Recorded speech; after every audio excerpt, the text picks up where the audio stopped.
Halo, Assalamualaikum warahmatullahi wabarakatuh.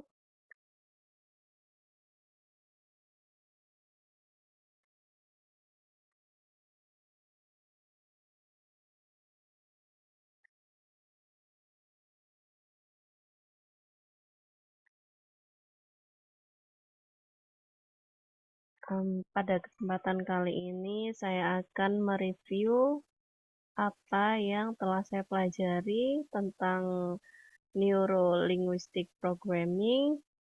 Pada hari ini saya telah mempelajari tentang metaprogram.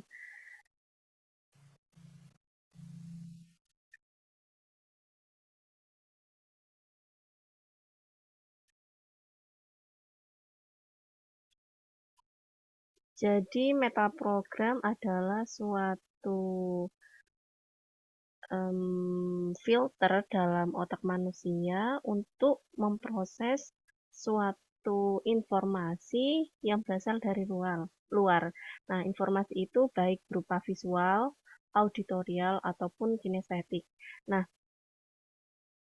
secara alamiah ini terjadi di dalam setiap manusia. Nah, ketika ada informasi yang masuk, maka akan secara otomatis difilter oleh otak seperti itu. Nah, secara umum metaprogram ini merupakan filter yang ada dalam program pikiran manusia, yaitu persepsi manusia yang mengatur tiga hal, yaitu atensi atau perhatian. Jadi, ketika ada informasi masuk, maka di dalam pikiran atau otak manusia itu akan ada kecenderungan fokus terhadap informasi yang mana seperti itu. Kemudian yang kedua adalah sortir atau menyusun, yaitu bagaimana manusia itu menyusun atau mensortir informasi yang masuk. Dan yang ketiga yaitu memproses informasi, ya bagaimana otak manusia atau pikiran manusia itu mengolah informasi dan kemudian merepresentasikannya. Adapun manfaat dari mengetahui metaprogram ini, yaitu bisa bermanfaat untuk diri sendiri atau mengetahui orang lain seperti itu. Dan manfaatnya yaitu sangat efektif untuk mengetahui gaya atau sumber motivasi yang ada dari diri kita sendiri ataupun orang lain. Adapun metaprogram yang telah saya pelajari hari ini yaitu ada 5, yaitu toward away from, ya, toward away from, ya. Yang kedua yaitu global specific, yang ketiga yaitu internal eksternal, yang keempat yaitu opsional prosedural, dan yang kelima match dan mismatch. Yang pertama toward away. Nah, ini merupakan arah dari motivasi seseorang untuk melakukan suatu tindakan. Apakah orang tersebut cenderung melakukan sesuatu itu untuk mendekati tujuannya atau menghindari sesuatu. Nah, seperti suatu penderitaan seperti itu. Yang kedua yaitu global specific. Global specific ini menunjukkan bagaimana cara manusia itu berpikir, apakah dia itu cenderung global atau umum atau lebih menyukai sesuatu yang spesifik atau detail. Yang ketiga yaitu internal dan eksternal. Nah, ini merupakan sumber inspirasi dari seseorang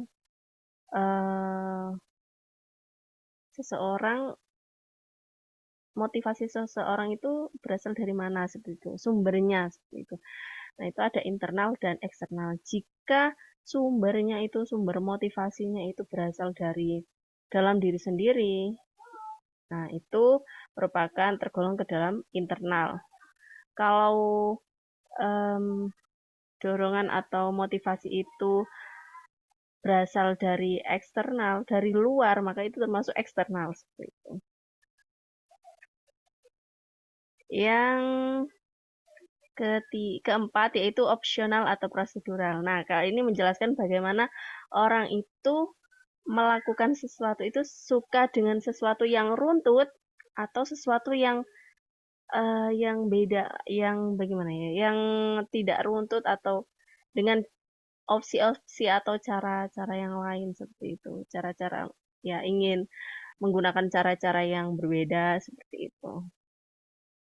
Dan yang kelima yaitu match dan mismatch, yaitu ini bagaimana seseorang itu ketika uh, motivasi untuk melakukan sesuatu itu karena motivasi melakukan sesuatu atau tidak melakukan sesuatu itu karena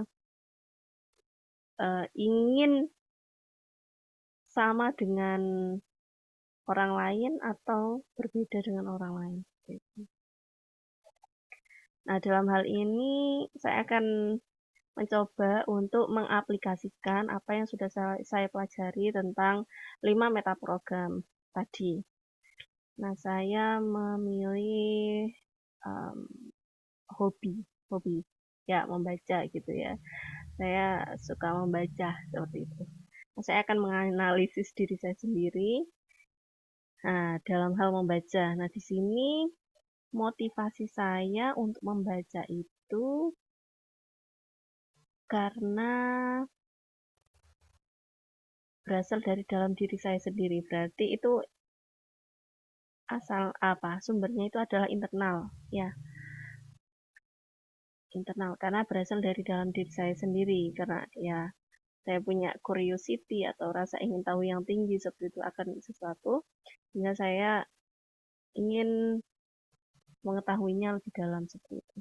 Kemudian saya saya suka membaca buku itu karena saya ingin menjawab curiosity yang ada dalam diri saya seperti itu. Sehingga itu termasuk toward.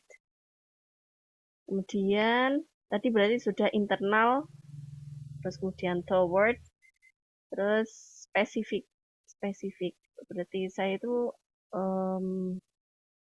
biasanya kalau membaca suatu buku itu, saya itu lebih suka detail gitu ya. Detail seperti itu. Membacanya itu detail, suka sesuatu yang detail. Kemudian opsional, saya itu opsional. Opsional. Nah, ini yang menarik adalah saya itu tidak suka membaca buku dari awal sampai akhir. Maksudnya dari awal runtuh, dari awal sampai akhir. Tetapi kadang saya itu apa ya? Dari bab 2, kemudian langsung menuju bab akhir, kemudian balik lagi ke bab pertama seperti itu. Sehingga saya membentuk menggunakan pola-pola yang saya ciptakan sendiri seperti itu. Nah, kemudian mismatch. Nah, ya kegemaran saya membaca itu termasuk ke dalam meta program yang mismatch. Nah, kenapa kok mismatch? Biasanya saya itu tidak suka membaca apa yang orang lain sudah baca. Nah, saya juga punya kebiasaan yang agak aneh seperti itu. Ketika saya sudah membeli buku, kemudian buku itu dibaca oleh orang lain, sudah saya kehilangan motivasi untuk membaca buku tersebut. Ya, jadi untuk hobi saya membaca itu saya analisis ke dalam 5 meta program yang sudah saya pelajari, yaitu toward, termasuk toward, kemudian spesifik, internal, opsional, dan mismatch. Nah, ini mungkin agak berbeda. Saya ambil contoh yang lain, yaitu pola makan. Di sini dalam pola makan ini berbeda. Kalau membaca itu toward, kalau pola makan ini saya away from. Karena ya di usia yang sekarang ini saya merasa bahwa ketika saya makan sesuatu yang tidak sehat, misalkan tinggi gula seperti itu. Saya merasakan bahwa tubuh saya itu kayak seperti tidak enak gitu, ngantukan gitu atau ya merasa ngantuk terus cepat lelah seperti itu dan ya mengganggu apa periode menstruasi saya seperti itu. Nah, itu makanya termasuk ke dalam away from karena saya ingin me, apa ya, menjauhi prevensi risiko-risiko seperti diabetes ataupun penyakit-penyakit yang lain. Kemudian spesifik spesifik saya detail biasanya kalau entah makanan seperti itu memilihnya itu detail biasanya kayak em, berpikirnya itu detail. Kalau ini, oh ya saya nggak tidak boleh makan ini. Kenapa seperti itu? Kenapa? Karena ini akan berimplikasi. Nah, saya itu berpikirnya detail. Kalau jika saya makan ini, maka efeknya seperti ini. Dan di dalam tubuh saya itu apa yang terjadi seperti itu.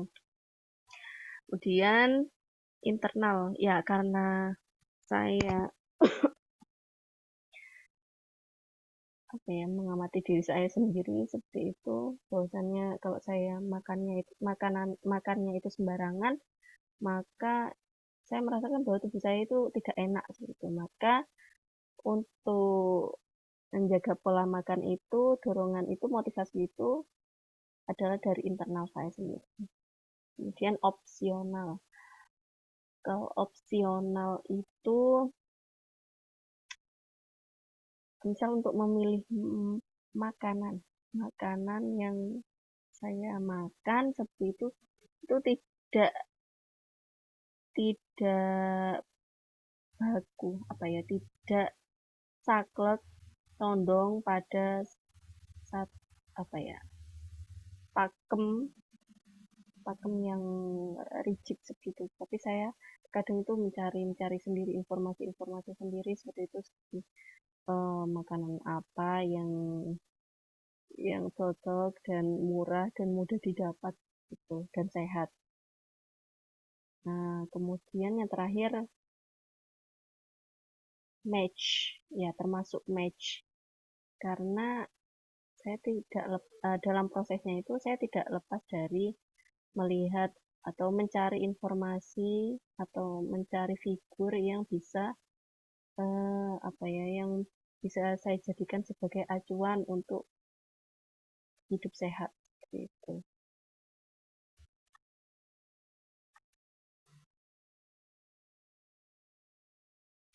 Ya, jadi sekian pemaparan saya tentang metaprogram yang saya ketahui, yang saya pelajari hari ini. Semoga bermanfaat. Sekian. Assalamualaikum warahmatullahi wabarakatuh.